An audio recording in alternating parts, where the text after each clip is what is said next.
how Contagion suddenly became the most urgent movie of 2020.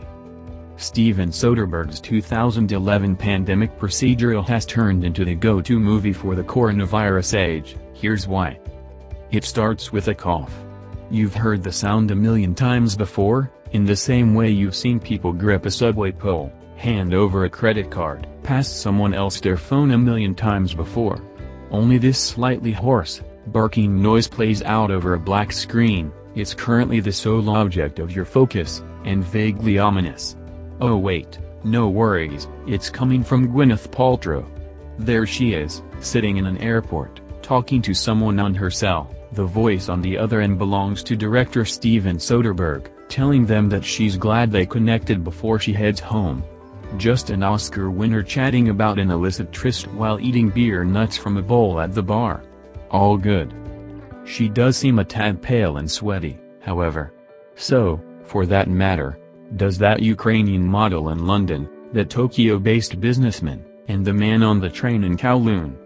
He's got a fairly nasty cough as well. You start to notice all of the tiny interactions they have with other people, hugging loved ones, nestling themselves into crowded elevators, using public transit, walking through an open-air fish market. They're so innocuous, you'd hardly register them at all. Later on, however, you remember all of the little everyday points of contact with folks they have.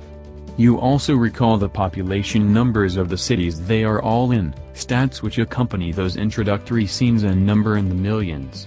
The death toll will be substantial. Time is already running out.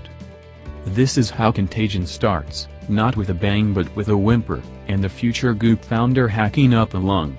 If you saw Soderbergh's all-star disaster movie when it came out back in 2011, you'd have recognized it as a particularly intense type of entertainment. You wouldn't call it escapism, it's a bit too bleak for that. But there's a momentum to it that you associate with a night at the multiplex, with movie stars looking tense and thoughtful while their crusty-mouthed co-stars drift about in cadaverous makeup. Soderbergh knows how to shoot a thriller. Screenwriter Scott Z. Burns knows how to construct one. Cliff Martinez's synth score couldn't be more propulsive or more perfectly John Carpenter-esque. It's a movie that never stops moving. But while there are lots of films about battling viruses, ranging from the prestigious to the pulpy, Contagion has become the go-to viewing choice for people trying to make sense of the moment we find ourselves in right now. Back in January, The Hollywood Reporter noted that the almost decade-old drama was the 10th most rented movie on iTunes. Go to the service's charts right now, the day after a handful of major cities declared a state of emergency, and it's currently in the number 4 slot.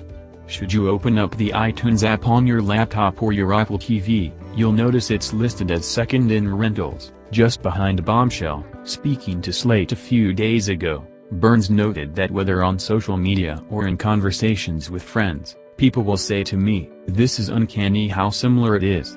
By it, he's not talking about the film's fictional virus MEV-1, which has a 72-hour incubation period and a much higher fatality rate than the present predictions regarding the coronavirus.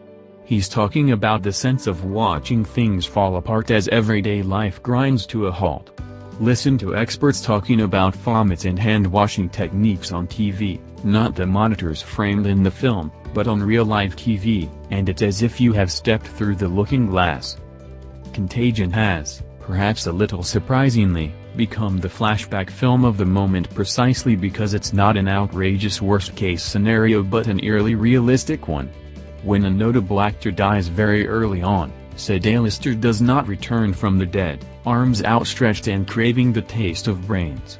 Aliens are not responsible for the virus attacking humans, nor, for that matter, is it the result of foreign agents disrupting the American way of life, despite what fearmongers on a particular conservative news network would have you believe. What may be the single most chilling aspect of Soderbergh and Burns' heavily researched scenario is how random the MEV-1's creation is. The wrong pig met up with the wrong bat, a scientist notes after the genetic makeup of the virus is discovered. It's almost a throwaway statement, until you get to the end and the film shows you exactly how day one played out. A bat happens to defecate in a pig pen. A little porcine fellow happens to consume it.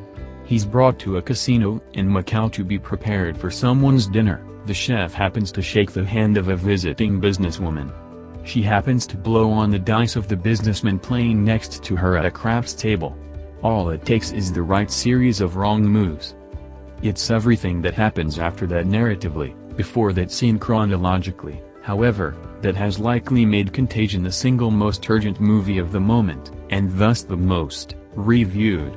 It's a disaster movie, but it's also a pandemic procedural, one devoted to charting the how, when, where, why, and most important, what happens next. The film's CDC and WHO representatives are competent, intelligent, and organized. They have mobilized to the best of their collective abilities. Kate Winslet's doctor puts her life on the line. A San Francisco medical professional, played by Elliot Gould, does defy direct orders to destroy his samples but ends up uncovering a key piece of the puzzle. The Centers for Disease Control researcher who first charts the when bad meets big origins ends up testing a vaccine on herself, willfully ignoring protocol, but voila, she now proves there's a workable vaccine. For every scene involving blogger Jude Law cashing in on the chaos or Matt Damon's dad staving off people in the throes of extreme paranoia, there are several sequences in which our better angels are on display, and there's a sense that there are actually adults in the room. And that last bit in particular is something we really aren't getting right now when we hear about travel bans in lieu of testing, delayed responses instead of determination to make up for lost time, past leaders being defensively blamed rather than current ones acting with accountability. In that sense, maybe Contagion really is escapism. Despite the gruesome scenes of people dying and overall sense that society is just one viral video away from sheer anarchy, it's a hopeful movie.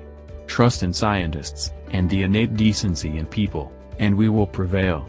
Things fall apart, and then you put them back together again. Use common sense. Pray to your respective gods, but also, wash your hands. It will get bad, the movie tells us.